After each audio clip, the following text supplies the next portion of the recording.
देखिए, आज अभी हम जन स्वराज के ऑफिस पे खड़े हैं और आपको बता दें जिस जिस बात की कयास लगाई जा रही थी या जो कहा जा रहा था कि क्या प्रशांत किशोर बांकीपुर से उपचुनाव लड़ सकते हैं, तो आज प्रशांत किशोर जी इसी पाटलिपुत्रा ऑफिस से प्रेस कॉन्फ्रेंस करा और कहा कि हाँ, हम ही चुनाव लड़ेंगे और बांकीपुर से चुनाव लड़ने का काम प्रशांत किशोर जी खुद करेंगे। पार्टी के किसी अन्य कार्यकर्ता को नहीं दिए हैं, क्योंकि उनका मानना है सबसे हार्ड टास्क जो है वो संगठन के मुखिया को लेना चाहिए।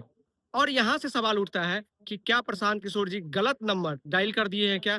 अगर बांकीपुर हारते हैं, तो उनका करियर तक भी खत्म हो सकता है, ये बात मान लीजिए। मगर अगर बांकीपुर वो निकाल लेते हैं, वहाँ की जनता को कन्विंस करके अपनी पार्टी का जितना भी मसल पावर है, मनी पावर है और अपने जितने भी उनके लोग हैं, जो भी अच्छे-अच्छे लोग जुड़े हैं, वो लोग बांकीपुर में जाके जनता को कन्विंस कर लेती है और अगर चुनाव जीत लेती है, तो एक पूरे देश लेवल पर एक रिकॉर्ड बनाने जैसा होगा। क्योंकि आपको पता है उपचुनाव जो होता है वो सरकार की चुनाव होती है, सरकार वहाँ से बहुत सारा चुनाव जीती है। अपवाद मात्र 1-2 चुनाव छोड़ दे तो सब चुनाव सरकार जीतती है। मगर प्रशांत किशोर जी चुनाव लड़ने का कारण ये है कि यहाँ से भाजपा के राष्ट्रीय अध्यक्ष नितिन नवीन जी चुनाव जीते थे, इस्तीफा देने के बाद राज्यसभा सांसद बन गए हैं, सह भाजपा के राष्ट्रीय अध्यक्ष बन गए हैं। आपको बता दें इस बांकीपुर सीट से 40 साल से एक ही परिवार, नितिन नवीन जी उनके पिताजी का सरकार रहा है, वही लोग विधायक बनते रहे हैं, बाकी जीतते रहे हैं। बांकीपुर पटना जिला के सबसे हाई-फाई और प्रबुद्ध लोगों के बीच का विधानसभा सीट है। पिछले बार यानी कि 2025 के चुनाव में नितिन नवीन जी को 90,000 वोट वहाँ से आया था, इतना बड़ा एक मार्जिन वोट आया है। तो क्या प्रशांत किशोर जो ये टास्क लिए हैं, ये कहीं न कहीं बहुत कठिन होने जा रहा है। मगर हम और आप प्रशांत किशोर जी को अंडर एस्टिमेट नहीं कर सकते हैं इस चीज़ को लेके, क्योंकि प्रशांत किशोर जी कई सारे चुनाव जिता चुके हैं देश लेवल पे जाके, चाहे आम आदमी को हो या पंजाब में कांग्रेस को हो, चाहे आप अन्य जगह पे देख ले, 1-2 चुनाव छोड़ने के बाद वो जो भी टास्क लिए हों कहीं न कहीं जिता दिए।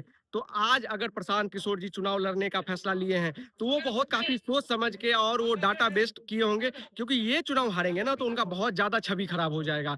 मुझे ऐसा लगता है इसलिए। और दूसरी बात ये है कि पिछले विधानसभा चुनाव में जिस तरह से जनसुराज को 4% वोट आया है, तो जनसुराज के पास खोने के लिए कुछ नहीं है। यहाँ से जितना पाया जा सकता है। अगर 40, 50 या 60,000 वोट भी प्रशांत किशोर ले आते हैं, तो भाजपा के लिए ये बहुत बड़ा डेंट होगा। मगर आप भाजपा को भी अंडर एस्टिमेट नहीं कर सकते हैं। जिस तरह से वो चुनाव लड़ते हैं आरएसएस के मदद से या उनका जो एक संगठन काम करती है।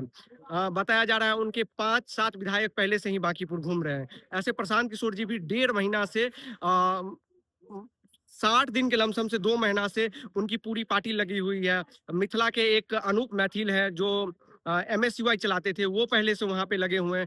तो ये जो चुनाव है पूरे बिहार का नज़र इस पर है और ये प्रशांत किशोर जी का साख का चुनाव है और भाजपा की नाक का चुनाव है। अगर भाजपा हारती है तो बांकीपुर गढ़ है, अगर पूरे बिहार का एक विधानसभा सीट चुनने को बोला जाएगा बीजेपी को, तो बांकीपुर चुनेगी।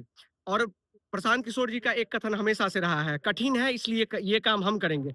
तो प्रशांत किशोर जी ने ये टास्क लिया है, आपको क्या लगता है जीतेंगे या हारेंगे? कमेंट करके ज़रूर बताइए।